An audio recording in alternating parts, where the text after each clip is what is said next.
ಶಾಂತನು ಮಹಾರಾಜ ಬೇಟೆಗೆ ಹೋಗಿದ್ದಾಗ ಒಂದು ಸುಂದರಿನ ಕಾಣ್ತಾನೆ. ಮದುವೆ ಮಾಡ್ಕೋತೀಯ ಅಂತ ಕೇಳಿದ್ರೆ ಅವಳು ನನ್ನನ್ನು ಯಾವತ್ತೂ ಪ್ರಶ್ನೆ ಕೇಳಬಾರ್ದು, ಯಾಕೇನು ಮಾಡಿದಿ ಅಂತ, ನೀನು ಯಾರು ಅಂತ ನನ್ನ ಬೈಬಾರ್ದು ಅಂತ ಕಂಡೀಷನ್ ಹಾಕ್ತಾಳೆ. ಹಂಗೆ ಮಾಡಿದ್ರೆ ಬಿಟ್ಟು ಹೋಗ್ತೀನಿ ಅಂತ ಕಂಡೀಷನ್ಗೆ ಒಪ್ಕೊಂಡು ಮದುವೆ ಮಾಡ್ಕೋತಾನೆ ರಾಜ. ಮದುವೆ ಆದಮೇಲೆ ಮಗು ಹುಟ್ಟುತ್ತೆ. ಮಗುನ ನದಿಲಿ ಹಾಕ್ಬಿಡ್ತಾಳೆ.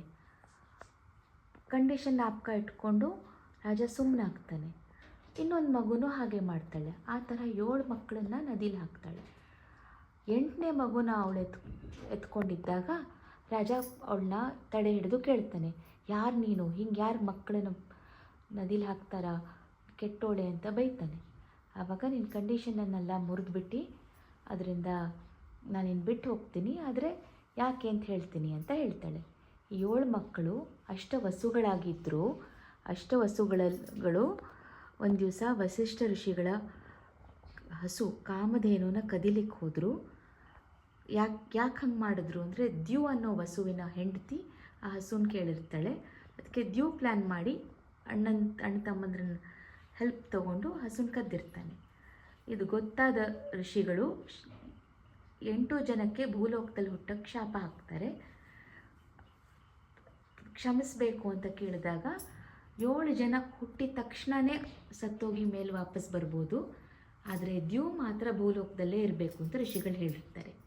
ಗಂಗಾ ಹೇಳ್ತಾಳೆ, ಅದೇ ಈ 7 ಮಕ್ಕಳೇ ನಾನು ಫಸ್ಟು ನದಿನಲ್ಲಿ ಹಾಕಿದ ಮಕ್ಕಳು 7 ವಸುಗಳು, 8ನೇದು ದ್ಯೂ.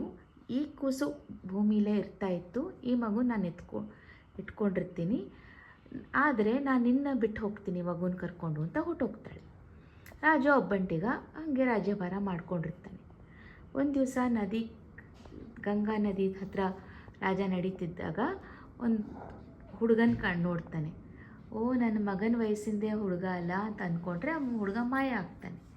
ಗಂಗೆ ಹತ್ರ ಹೋಗಿ, ಗಂಗೆ ಇಲ್ಲಿದ್ದ ಹುಡುಗ ಯಾರು ಅಂತ ಕೇಳಿದ್ರೆ ಗಂಗೆ ಮಗನ ಸಮೇತ ಬಂದು ಹೇಳ್ತಾಳೆ, ಇದು ನಿನ್ನ ಮಗ ದೇವವ್ರತ, ಇವನಿಗೆಲ್ಲ ಪಾಠ ಆಗಿದೆ, ಇವನು ರಾಜನಾಗಲಿಕ್ಕೆ ಸಿದ್ಧವಾಗಿದ್ದಾನೆ, ಕರ್ಕೊಂಡು ಹೋಗು ಅಂತ ಕಳಿಸ್ತಾಳೆ. ತನ್ನ ಮಗ ದೇವವ್ರತನ ಕರ್ಕೊಂಡು ಶಾಂತನು ಹಸ್ತಿನಾಪುರಕ್ಕೆ ಬರ್ತಾನೆ. ದೇವವ್ರತನ ಯುವರಾಜ ಅಂತ ಹೇಳ್ತಾನೆ.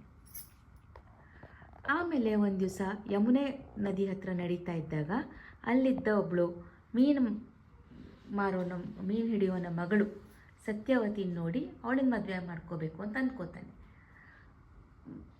ಸತ್ಯವತಿ ತಂದೆ ಹತ್ರ ಹೋಗಿ, ನಿನ್ನ ಮಗಳನ್ನ ಮದುವೆ ಮಾಡಿಕೊಡ್ತೀಯಾ ನನಗೆ ಅಂತ ಕೇಳಿದರೆ ಅವನು, ನನ್ನ ಮಗಳ ಮಗನೇ ನೀನಾದಮೇಲೆ ರಾಜ ಆಗ್ತಾನೆ ಅಂತಿದ್ರೆ ಹಂಗೆ ಒಪ್ಕೊಂಡ್ರೆ ಮಾಡಿಕೊಡ್ತೀನಿ ಅಂತಾನೆ.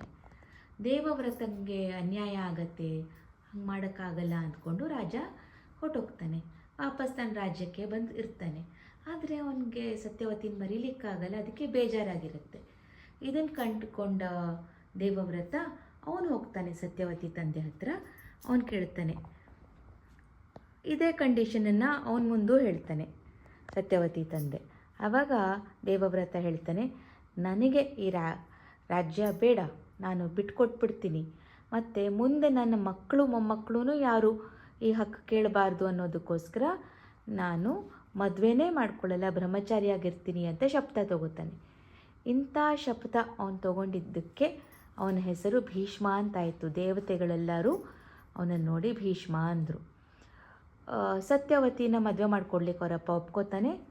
ಸತ್ಯವತಿ ಶಾಂತನು ಮದುವೆ ಆಗುತ್ತೆ. ಶಾಂತನು ದೇವವ್ರತ ಮಾಡಿದ ತ್ಯಾಗ ನೋಡಿ ಅವನಿಗೆ ವರ ಕೊಡ್ತಾನೆ, ನಿನ್ನ ಇಚ್ಛಾ ಮರಣ ಆಗಲಿ, ನೀನು ಯಾವಾಗ ಬೇಕೋ ಆವಾಗ ನೀನು ಸಾಯ್ಬೋದು ಅಂತ. ಈಗ ಶಾಂತನುಗೆ ಸತ್ಯವತಿಗೆ 2 ಮಕ್ಕಳಾಗ್ತಾರೆ. ದೊಡ್ಡವನು ಚಿತ್ರಾಂಗದ ಒಂದು ಯುದ್ಧದಲ್ಲಿ ಸತ್ತೋಗ್ತಾನೆ, ಚಿಕ್ಕವನು ವಿಚಿತ್ರವೀರ್ಯ. ಶಾಂತನು ಸತ್ತೋಗ್ತಾನೆ. ಆಮೇಲೆ ವಿಚಿತ್ರವೀರ್ಯನ್ನೇ ಸಿಂಹಾಸನದ ಮೇಲೆ ಕೂಡಿಸಿ ಅವನ ಪರವಾಗಿ ಭೀಷ್ಮ ರಾಜ್ಯ ಆಳ್ತಿರ್ತಾನೆ ಅವನು ದೊಡ್ಡವನಾಗೋ ತನಕ. ವಿಚಿತ್ರವೀರ್ಯಂಗೆ ಮದುವೆ ವಯಸ್ಸಿಗೆ ಬಂದಾಗ ಕಾಶಿ ರಾಜ 3 ಹೆಣ್ಮಕ್ಕಳು ಅಂಬಿಕಾ ಅಂಬಾಲಿಕರಿಗೆ ಸ್ವಯಂವರ ಮಾಡಿದಾಗ ಭೀಷ್ಮ ಅಲ್ಲಿಗೆ ಹೋಗಿ ಆ 3 ಹೆಣ್ಣುಮಕ್ಕಳನ್ನು ಕರ್ಕೊಂಬಂದ್ಬಿಡ್ತಾನೆ, ಬೇರೆಯವ್ರನ್ನೆಲ್ಲ ಸೋಲಿಸ್ಬಿಟ್ಟು. 3 ಜನನ ಕರ್ಕೊಂಬಂದು ವಿಚಿತ್ರವೀರ್ಯಂಗೆ ಮದುವೆ ಮಾಡೋಕ್ಕೆ ಹೋದರೆ ಅಂಬಾ ಹೇಳ್ತಾಳೆ, ನನಗೆ ಶಾಲ್ವರಾಜನ ಮದುವೆ ಮಾಡ್ಕೋಬೇಕು ಅಂತ ಆಸೆ ಇತ್ತು, ನೀನು ನನ್ನ ಕರ್ಕೊಂಬಂದ್ಬಿಟ್ಟು ಅಂತಾಳೆ. ಆವಾಗ ನೀನು ಅಲ್ಲಿಗೆ ಶಾಲ್ವನ ಹತ್ರ ಹೋಗು ಅಂತ ಕಳಿಸ್ಕೊಟ್ಟು ಅಂಬಿಕಾ ಅಂಬಾಲಿಕನ ಮದುವೆನ ವಿಚಿತ್ರವೀರ್ಯಂಗೆ ಮಾಡ್ತಾರೆ. ಅಂಬಾ ಶಾಲ್ವನ ಹತ್ರ ಹೋದರೆ ಅವನು ನಿನ್ನನ್ನು ಭೀಷ್ಮ ಎತ್ಕೊಂಡು ಹೊಟ್ಟೋದ, ನಾನು ನಿನ್ನ ಮದುವೆ ಮಾಡ್ಕೊಳ್ಳಲ್ಲ ಅಂತ ಕಳಿಸ್ಬಿಡ್ತಾನೆ. ಅಂಬಾ ಮತ್ತು ಭೀಷ್ಮನ ಹತ್ರ ಬಂದು ನಿನ್ನಿಂದ ಶಾಲ್ವ ನನ್ನ ಮದುವೆ ಮಾಡ್ಕೊಳ್ಳಲ್ಲ ಅಂದ, ಇವಾಗ ನೀನೇ ನನ್ನ ಮದುವೆ ಮಾಡ್ಕೊ ಅಂತ ಕೇಳ್ತೆ. ಇಲ್ಲ, ನಾನು ಶಬ್ದ ತೊಗೊಂಡಿದ್ದೀನಿ, ಮದುವೆ ಮಾಡ್ಕೊಳ್ಳಲ್ಲ, ಸಾಧ್ಯ ಇಲ್ಲ ಅಂದಿದ್ದಕ್ಕೆ ಪರಶುರಾಮನ ಹತ್ರ ಹೋಗಿ ಅಂಬಾ ಬೇಡ್ಕೋತಾಳೆ, ನೀವೇ ಹೇಳಿ ಭೀಷ್ಮಂಗೆ ನನ್ನ ಮದುವೆ ಮಾಡ್ಕೊಳ್ಳಿಕ್ಕೆ ಅಂತ. ಪರಶುರಾಮರು ಹೇಳಿದ್ರು, ಭೀಷ್ಮ ಕೇಳಲ್ಲ. ಅವರಿಬ್ಬರಲ್ಲಿ ಯುದ್ಧ ಆಗತ್ತೆ. 23 ದಿವಸ ಯುದ್ಧ ಆದಮೇಲೆ ಪರಶುರಾಮರು ಸೋಲ್ತಾರೆ. ಅಂಬೆಗೆ ಇನ್ನೂ ಬೇಜಾರಾಗತ್ತೆ. ಅವಳು ಈಶ್ವರನ ಕುರಿತು ತಪಸ್ಸು ಮಾಡ್ತಾಳೆ. ಈಶ್ವರ ಬಂದು ನಿನಗೇನು ಬೇಕು ಅಂತ ಕೇಳಿದ್ರೆ, ನಾನು ಭೀಷ್ಮನ ಸಾಯಿಸಬೇಕು ಅಂತಾಳೆ. ಆವಾಗ ಈಶ್ವರ, ಮುಂದಿನ ಜನ್ಮದಲ್ಲಿ ನೀನು ಭೀಷ್ಮನ ಸಾವಿಗೆ ಒಂದು ಕಾರಣಲಾಗ್ತೀಯಾ ಅಂತ ವರ ಕೊಡ್ತಾನೆ. ಮುಂದಿನ ಜನ್ಮ ಬೇಗ ಬರಲಿ ಅಂತ ಅಂಬಾ ತನಗೆ ತಾನೇ ಬೆಂಕಿ ಹಚ್ಕೊಂಡು ಸತ್ತೋಗ್ತಾಳೆ. ಇಲ್ಲಿ ವಿಚಿತ್ರವೀರ್ಯ ಸತ್ತೋಗ್ತಾನೆ. ಆವಾಗ ಸತ್ಯವತಿ ಭೀಷ್ಮನ ಹತ್ರ ಬಂದು, ಈ ವಂಶ ಮುಂದುವರಿಯೋದು ಹೆಂಗೆ, ವಿಚಿತ್ರವೀರ್ಯಂಗೆ ಮಕ್ಕಳಿಲ್ವಲ್ಲ, ನೀನೇ ಅಂಬಿಕಾ ಅಂಬಾಲಿಕನ ಮದುವೆ ಮಾಡ್ಕೋ ಅಂತ ಕೇಳ್ತಾಳೆ. ಸಾಧ್ಯ ಇಲ್ಲ ಅಮ್ಮ, ನಾನು ಶಬ್ದ ತೊಗೊಂಡಿದ್ದೀನಿ ಅಂದಿದ್ದಕ್ಕೆ ಸತ್ಯವತಿ ತನ್ನ ದೊಡ್ಡ ಮಗ ವೇದವ್ಯಾಸರನ್ನ ಕರೆಸಿ ಅವ್ರಿಗೆ ಹೇಳ್ತಾರೆ, ಅಂಬಿಕೆ ಅಂಬಾಲಿಕೆಯರಿಗೆ ಮಕ್ಕಳು ಕೊಡು ಅಂತ. ಅಂಬಿಕೆ ಕಣ್ಣು ಮುಚ್ಕೊಂಡೇ ಇರೋದ್ರಿಂದ ಅವಳಿಗೆ ಕುರುಡ ಮಗ ಹುಡ್ತಾನೆ. ಅಂಬಾಲಿಕಾ ಬಿಳಿಯಾಗ್ಬಿಡ್ತಾಳೆ ಋಷಿಗಳನ್ನು ನೋಡಿ. ಅವಳ ಮಗ ಪಾಂಡು ಬಿಳುಪ್ಪಾಗಿ ಹುಡ್ತಾನೆ. ಅಲ್ಲಿದ್ದ ದಾಸಿಗೊಂದು ಮಗು ಹುಡ್ತಾನೆ, ಅದು ವಿದುರ.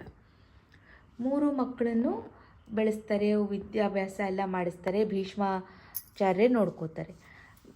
ಧೃತರಾಷ್ಟ್ರನ ಮದುವೆ ಗಾಂಧಾರಿ ಜೊತೆಗೆ ಮತ್ತು ಪಾಂಡು ಮದುವೆ ಕುಂತಿ ಜೊತೆ ಆಗುತ್ತೆ. ಆಮೇಲೆ ಪಾಂಡು ಮದುವೆ ಮಾದ್ರಿ ಜೊತೆನೂ ಆಗುತ್ತೆ. ಫಸ್ಟು ಪಾಂಡುವನ್ನ ರಾಜನಾಗಿ ಮಾಡಿರ್ತಾರೆ ಭೀಷ್ಮರು. ಆಮೇಲೆ ಪಾಂಡು ಕಾಡಿಗೆ ಹೋದ್ಮೇಲೆ ಧೃತರಾಷ್ಟ್ರ ರಾಜ ಆಗ್ತಾನೆ. ಆಮೇಲೆ ಪಾಂಡವರ ಕೌರವರ ಕಥೆ ಗೊತ್ತಲ್ಲ, 100 ಮಕ್ಕಳು ಕೌರವರು, 5 ಜನ ಪಾಂಡವರು ಎಲ್ಲ ಆಗ್ತಾರೆ. ಇದು ದ್ರೌಪದಿ ವಸ್ತ್ರಹರಣದ ಸೀನು. ದ್ರೌಪದಿ ಸೀರೆನ ದುಶ್ಯಾಸನ ಎಳಿತಾ ಇದ್ದಾನೆ. ಇದನ್ನು ಭೀಷ್ಮರು ನೋಡ್ತಾ ಇದ್ದಾರೆ, ಆದರೆ ಅವ್ರ ಕೈಲೇ ತಡೆ ಹಿಡಿಲಿಕ್ಕಾಗಲಿಲ್ಲ. ಕೊನೆಗೆ ಕುರುಕ್ಷೇತ್ರ ಯುದ್ಧ ಆಯಿತು. ಆವಾಗ ಕೌರವರ ಸೇನಾಧಿಪತಿಯಾಗಿರ್ತಾರೆ ಭೀಷ್ಮರು. 9 ದಿವಸ ಯುದ್ಧ ಆದರೂ ಭೀಷ್ಮರನ್ನ ಯಾರೂ ಸೋಲ್ಸೋಕ್ಕಾಗ್ತಿರಲ್ಲ. ತುಂಬ ಹಾನಿ ಮಾಡ್ತಿರ್ತಾರೆ ಪಾಂಡವರ ಸೇನೆಗೆ. ಸೊ ಒಂದು ರಾತ್ರಿ, 9ನೇ ದಿವಸ ರಾತ್ರಿ, ಯುಧಿಷ್ಠಿರ ಹೋಗಿ ಭೀಷ್ಮರನ್ನ ಕೇಳ್ತಾರೆ, ನಿಮ್ಮನ್ನು ಸೋಲಿಸೋದು ಹೇಗೆ ಅಂತ. ಅವ್ರು ಹೇಳ್ತಾರೆ, ನನ್ನ ಕೈಯಲ್ಲಿ ಶಸ್ತ್ರ ಇದ್ದಷ್ಟು ದಿವಸ ನನ್ನನ್ನು ಯಾರೂ ಸೋಲಿಸ್ಲಿಕ್ಕಾಗಲ್ಲ, ಆದರೆ ನನ್ನ ಮುಂದೆ ಒಂದು ಹೆಂಗಸು ಬಂದರೆ ನಾನು ಶಸ್ತ್ರ ಬಿಟ್ಟುಬಿಡ್ತೀನಿ ಅಂತ. ಇದನ್ನು ಬಂದು ಯುಧಿಷ್ಠಿರ ಕೃಷ್ಣನ ಮುಂದೆ ಹೇಳ್ತಾರೆ. ಅಲ್ಲಿ ಆವಾಗ ಸತ್ತೋಗಿದ್ದ ಅಂಬಾ ದ್ರುಪದ ರಾಜನಿಗೆ ಮಗಳಾಗಿ ಹುಟ್ಟುತ್ತಾಳೆ. ಆ ಹೆಣ್ಣಾಗಿ ಹುಟ್ಟಿದವಳು ಒಬ್ಬ ಯಕ್ಷನ ಜೊತೆ ತನ್ನ ಇದು ಜೆಂಡರ್ ಸ್ವಾಪ್ ಮಾಡಿಕೊಂಡು ಅವಳು ಗಂಡಾಗಿ ಆ ಯಕ್ಷ ಹೆಣ್ಣಾಗಿರ್ತಾರೆ. ಅದರಿಂದ ಹೆಣ್ಣಾಗಿ ಹುಟ್ಟಿದ್ದ ಶಿಖಂಡಿ ಈಗ ಗಂಡಾಗಿದ್ದಾಳೆ. ಈ ಶಿಖಂಡಿನ ಕರ್ಕೊಂಬಂದು ಕೃಷ್ಣ ಅರ್ಜುನನ ಮುಂದೆ ನಿಲ್ಲಿಸ್ತಾರೆ. ಆವಾಗ ಶಿಖಂಡಿನ ನೋಡಿ ಭೀಷ್ಮ ಅವ್ರ ಶಸ್ತ್ರನ ಬಿಟ್ಟುಬಿಟ್ರು. ಆಮೇಲೆ ಅರ್ಜುನ ಭೀಷ್ಮರಿಗೆ ಬಾಣ ಹೊಡಿಲಿಕ್ಕಾಯಿತು. ಅರ್ಜುನನ ಬಾಣಕ್ಕೆ ಬೇಕಂತ ಭೀಷ್ಮರು ಬಿದ್ದರು. ಎಷ್ಟು ಬಾಣ ಬಿಟ್ಟಿದ್ದ ಅಂದರೆ ಅದು ಬಾಣದ್ದೇ ಒಂದು ಮಂಚ ಆಗೋಯ್ತು, ಶರಶಯ್ಯ ಆಯಿತು. ಭೀಷ್ಮರು ಬಿದ್ದಾಗ ಎಲ್ಲರೂ ಅವ್ರ ಹತ್ರ ಓಡಿ ಬಂದು ನಿಮಗೇನು ಬೇಕು ಪಿತಾಮಹ ಅಂತ ಕೇಳಿದ್ರೆ, ದಿಂಬು ಬೇಕು, ಯೋಧನಿಗೆ ತಕ್ಕಂಥ ದಿಂಬು ಬೇಕು ಅಂದರು. ಆವಾಗ ಅರ್ಜುನ 3 ಬಾಣ ಇಟ್ಟು ದಿಂಬನ್ನು ಮಾಡಿದರು. ಬಾಯಾರಿಕೆ ಆಗಿದೆ ಅಂದರು. ಅರ್ಜುನ ಒಂದು ಬಾಣ ಬಿಟ್ಟ ಭೂಮಿಗೆ. ಆವಾಗ ಗಂಗೆನೇ ಬಂದು ನೀರು ಕೊಟ್ಲು ತನ್ನ ಮಗನಿಗೆ. ಆಮೇಲಿಂದ ಭೀಷ್ಮಾಚಾರ್ಯರು ವಿಷ್ಣು ಸಹಸ್ರನಾಮದ ಉಪದೇಶ ಮಾಡಿದರು. ಮತ್ತು ಅವ್ರು ಹೇಳಿದ್ರು, ನಿಮ್ಮ ಯುದ್ಧ ನೀವು ಮುಂದುವರಿಸ್ರಿ, ನಾನು ಒಳ್ಳೆ ಸಮಯದಲ್ಲಿ ಸಾಯ್ತೀನಿ ಅಂತ ಹೇಳಿ ಉತ್ತರಾಯಣಕ್ಕೋಸ್ಕರ ಕಾಯ್ಕೊಂಡಿದ್ದರು. ಉತ್ತರಾಯಣದಲ್ಲಿ ಭೀಷ್ಮಾಷ್ಟಮಿ ದಿವಸ ಅವರು ಪ್ರಾಣ ಬಿಟ್ಟು ಭೂಲೋಕನ ಬಿಟ್ಟರು. ನಮಸ್ಕಾರ.